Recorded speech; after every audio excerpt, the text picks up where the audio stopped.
Okay, this tape is basic maintenance on a Soundcraft 760 Mark III 2-inch 24-track tape recorder. To keep the machine running with the right tensions, the first thing you have to do is remove the plate in the front here. I've already taken the screws out of this one.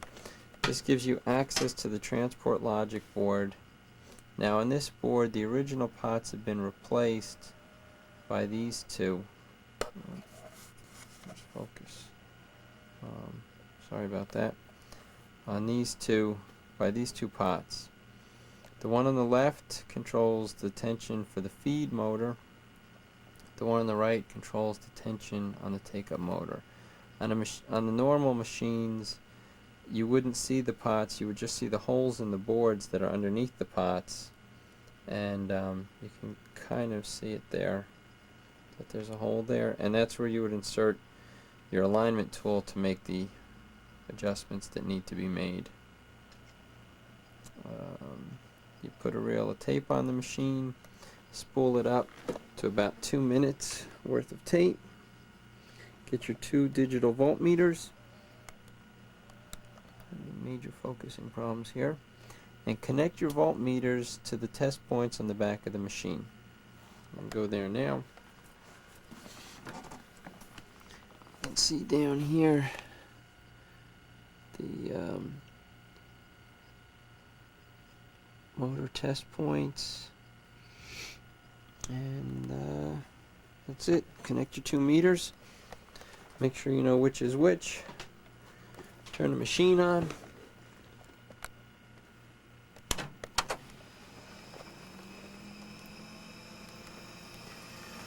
now with the tape spooled off, with the switches down, you should have 0 volts on both your voltmeters.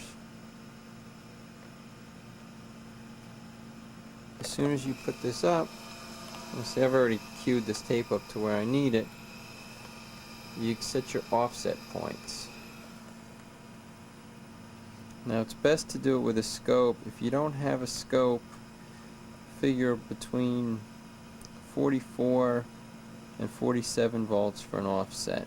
There's a divide by 10 network, so on most meters it'll show 4.5 volts, 4.6 volts. To get to the offset points, you've got to open the lid. I gotta excuse the camera for a second.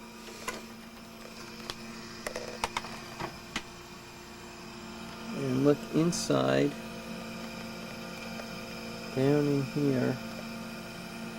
Can't get my head in here with this camera, so I'm gonna have to try and hope that this works. The pots that you need to adjust, I don't want to focus again. Pots that need to be adjusted are down here. Okay.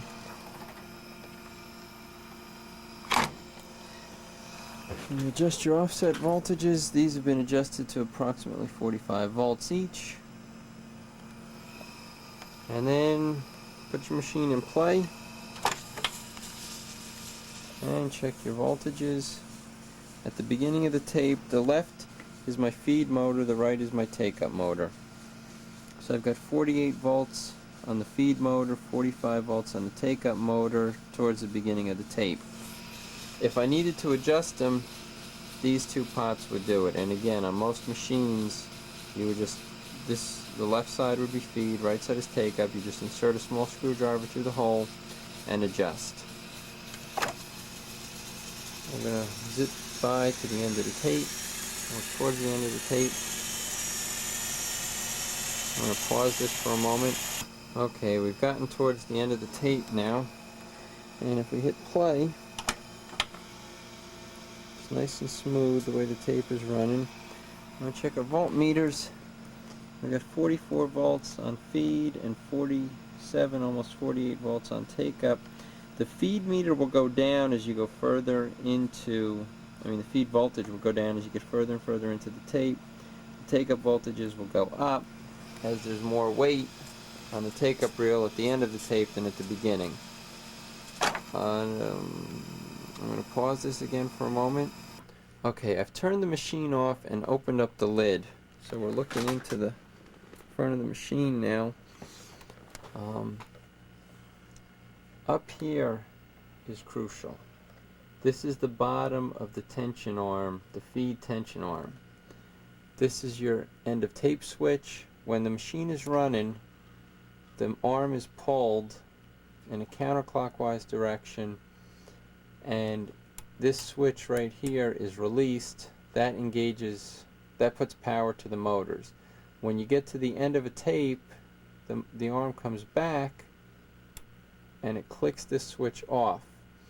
If you're not getting any voltage ever, there's something wrong here, and this switch is always off.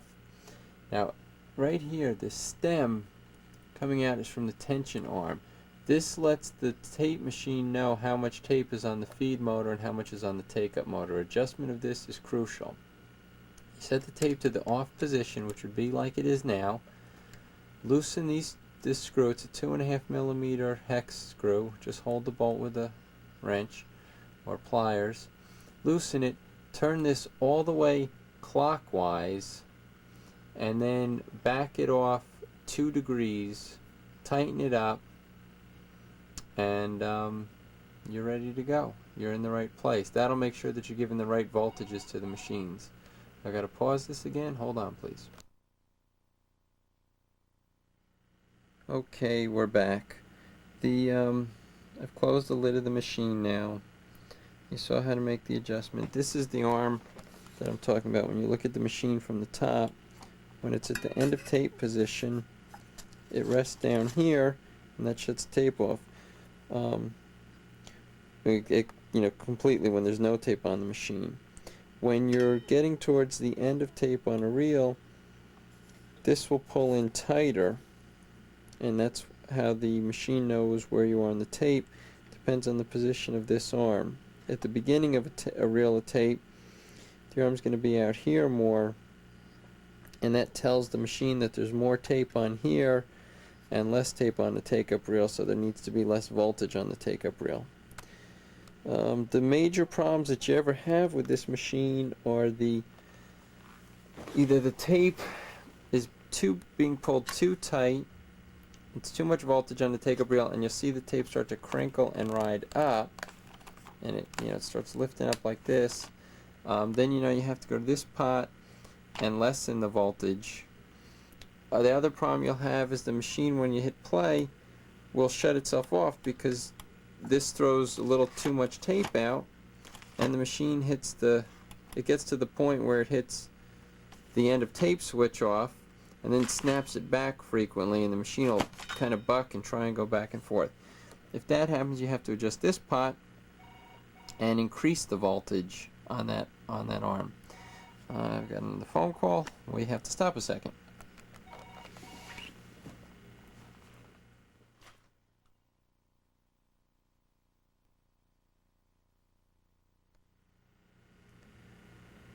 Alright, we're back. The other big problem you'll see in these machines, the most normal problem, or most frequent problem, is you'll be in play, and the machine might play, but it might not. If it plays, it won't rewind. If it will rewind, it won't play. Usually what happens is a MOSFET blows to one of the motors, and then you've got full 110 volts either on the feed motor, so the machine will rewind but it can't go into play, or it'll play very slowly, or you've got full 110 on the take-up motor, which sometimes that'll play, sometimes it'll only fast forward. I'm going to show you how to fix that now, although since I'm here by myself it's going to be a little difficult. What you've got to do is shut the machine off and remove the power supply. So to remove the supply, come back here. You can see what a mess my office is. That's good. You remove these two panels, or these two screws, excuse me.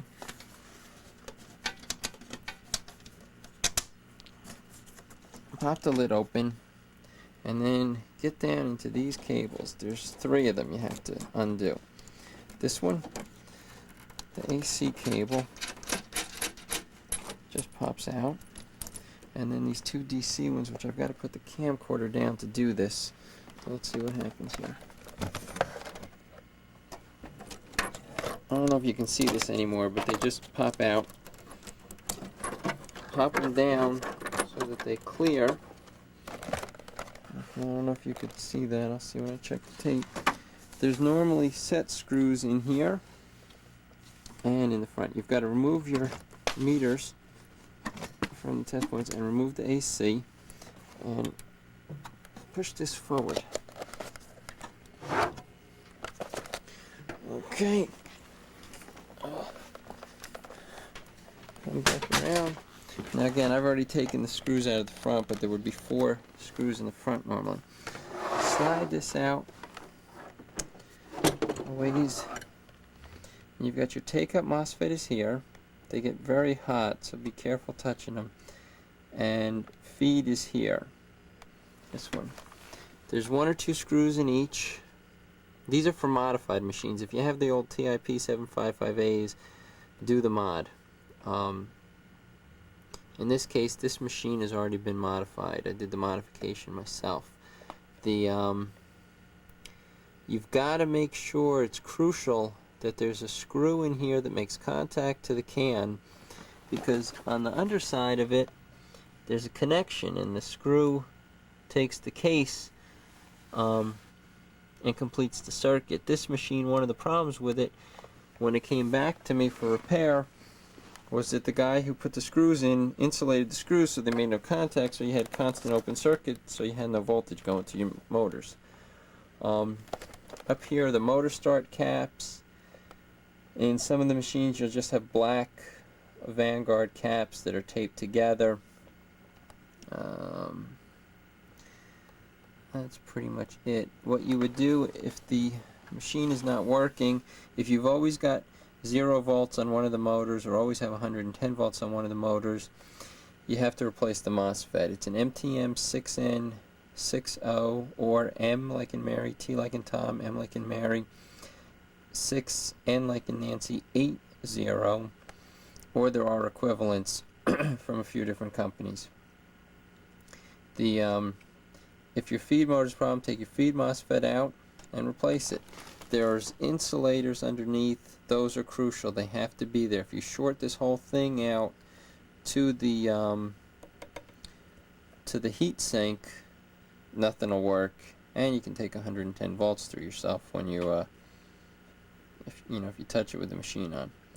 So make sure you put the insulators back underneath, but make sure that the screw makes contact with the case, and of course the screw will make contact where it's screwed in. There's only connections on one leg, or I'm sorry, one screw hole. There's screws on either side. It's crucial that the screw is in the one that has wires going to the underside of it. In this case, it's both the ones that are most towards the front of the machine. That's probably should do it.